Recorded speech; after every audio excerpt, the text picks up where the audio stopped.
আসার পরে ফিলিস্তিনের মুসলমান আর ইতালির বেঈমান এই দুই দেশের মানুষ সম্মিলিত হয়ে এরা আরেকটি পরাশক্তি বেঈমানের সাথে যুদ্ধ করতে যাবে।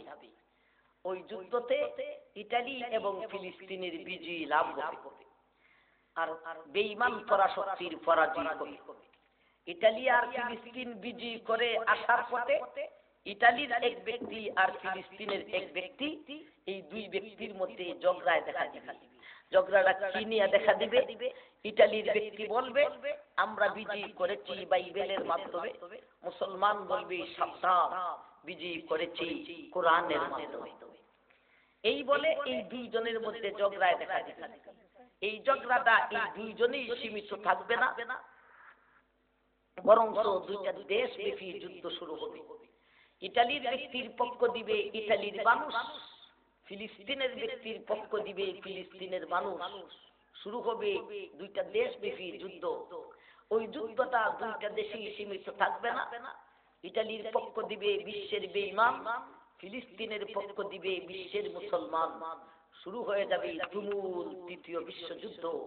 সেই তৃতীয় বিশ্বযুদ্ধটাই হলো কিয়ামতের সূচরক্ষণের একেবারে লাশ লক্ষ্য। আমার ভাইজান, এই তৃতীয় বিশ্বযুদ্ধতে মুসলমানের হবে পরাজয়, বেঈমানের হবে বিজয়ী। শুধু বিজয়ী আর পরাজয় নয়, চরম পর্যায়ের বিজয়ী আর পরাজয়। বেঈমান এমন বিজয়ী লাভ করবে, দুনিয়া সৃষ্টি লগ্ন থেকে নিয়ে কোনদিন বেঈমান এইরকম বিজয়ী লাভ করে নাই। মুসলিম এমন পরাজয় হবে, এমন একটা মার খাবে, দুনিয়া সৃষ্টি লগ্ন থেকে নিয়ে এর আগে মুসলিম এরকম পরাজয় হয় নাই। আমার ভাইজান, এমন একটি ভয়াবহ পরিস্থিতি দাঁড়াবে, সারা বিশ্বের শাসন ক্ষমতা বেঈমানের হাতে চলিয়া যাবে। এমনকি এই বাংলা, পাকিস্তান, আফগান, ইরান, এমনকি মিডল ইস্ট সহ সারা বিশ্বের শাসন ক্ষমতা বেঈমানের হাতে চলে যাবে। ভাই, শুধু মুসলমানের হাতে মক্কা মদিনা খান বেঁচে থাকবে, তাও মদিনার একটা অংশ নবী বলেন হাত্তাল খাইবারা, মদিনার একটা অংশ খাইবর পর্যন্ত বেঈমানের শাসন ক্ষমতায় চলিয়া যাবে। এমন এক ভয়াবহ পরিস্থিতিতেই ইমাম মেহেদীর আগমন হবে।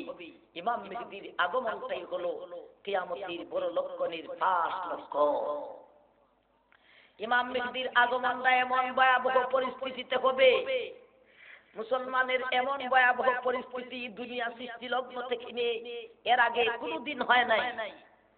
এখন তো ভাই ওয়াজ তাফসীর মাদ্রাসা আছে, মুসলমানের পক্ষে এইগুলির কোনো সাহসই থাকবে না। এমন ভয়াবহ পরিস্থিতিতে ইমাম মেহেদীর আগমন করলে ইনি বিশ্বের মানুষকে ডাকবেন, বিশ্বের মুসলিমকে ডাকবেন, ওনার ডাকে অনেকেই সাড়া দিবে। আল্লাহু আকবার।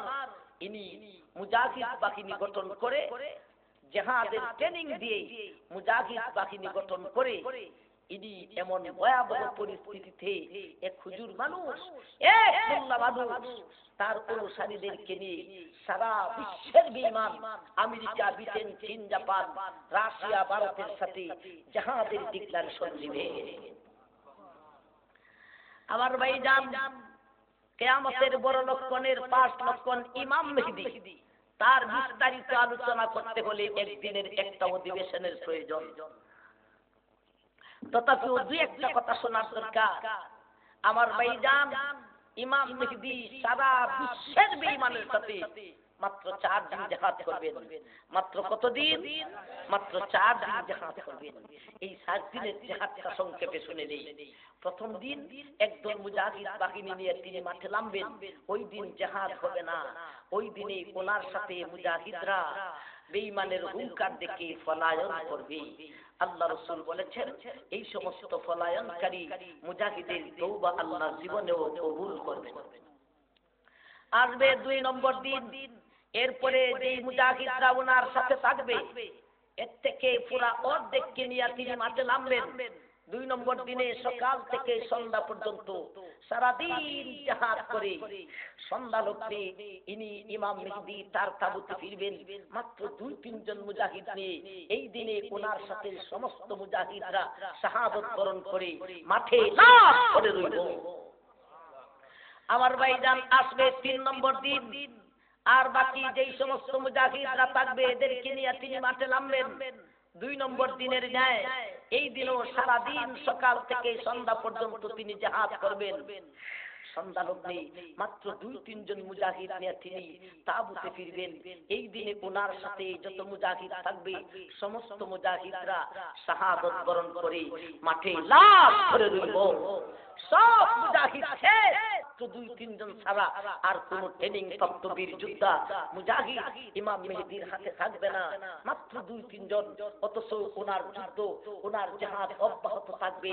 কেমতি দিবেন না 4th নম্বর দিনে এই 2-3 জন মুজাহিদ আর বাকি সাধারণ জনগণ যারা নাকি মুজাহিদের খেদমতের জন্য, কেউ খাবার তৈরির জন্য, কেউ অস্ত্র আগিয়ে দেওয়ার জন্য, কেউ ঔষধ আগিয়ে দেওয়ার জন্য, ওই সমস্ত খাদিম খুদ্দামদেরকে নিয়ে তিনি মাঠে নামবেন। ওই দিন সকাল থেকে আসর পর্যন্ত জিহাদ করে আসর আর মাগরিবের মাঝামাঝি অবস্থায় সেই দিন কোন ঘটনা ঘটবে নবীজির পাক জবানে ভবিষ্যৎবাণী বলে গিয়েছেন এরকম। فإذا كان يوم الرابع نهض إليهم بقية أهل الإسلام فيجعل الله الكبرة عليه। আল্লাহ রাসূল বলেছেন, ওই 4th নম্বর দিনে আমার ইমাম মেহেদীর সঙ্গে ট্রেনিং প্রাপ্ত মুজাহিদ 2-3 জন ছাড়া আর কোন মুজাহিদই থাকবে না, থাকবে শুধু সাধারণ জনগণ মুজাহিদের খাদিম যাদের জিহাদের কোনো ট্রেনিং নেই রে।